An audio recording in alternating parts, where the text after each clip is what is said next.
ஜம்மு காஷ்மீரினுடைய இந்த தாக்குதல் கடுமையான கண்டனத்திற்குரியது. அப்பாவி பொதுமக்களை, சுற்றுலா பயணிகளை ஈவு இரக்கமில்லாமல், அதுவும் ஒரு சில நபர்களை எல்லாம் நீ எந்த மதம் என்று கேட்டு சுட்டுக் கொண்டிருக்கிறார்கள் என்றால் எந்த அளவிற்கு அவர்கள் ஒரு கடுமையான மனதோடு, பயங்கரவாத சிந்தனையோடு இந்த நாட்டில் அவர்கள் இந்த செயலை செய்திருக்கிறார்கள் என்பது நம்மை புரிந்து கொள்ள முடிகிறது.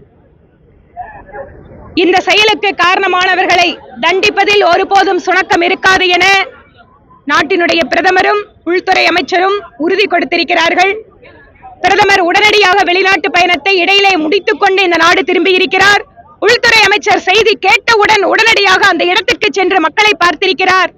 அந்த சம்பவத்தை ஆராய்ந்திருக்கிறார். நிச்சயமாக இதற்கு நீதி வழங்கப்படும்.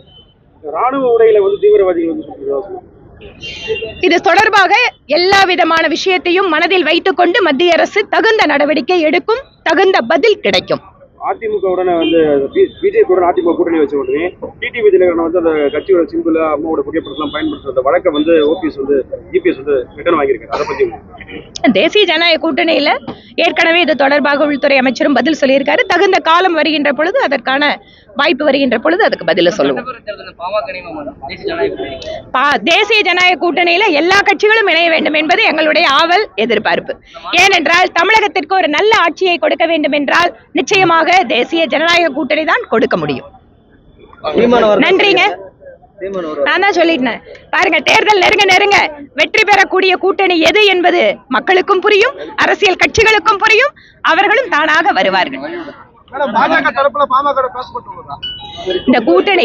இந்த கூட்டணி தொடர்பா யார் யாரோட பேசுறாங்க, எந்த கட்சி வரும் அப்படிங்கறதெல்லாம் அந்தந்த நேரத்தில் எங்கள் கட்சியினுடைய தலைவர்கள் தெரிவிப்பாங்க.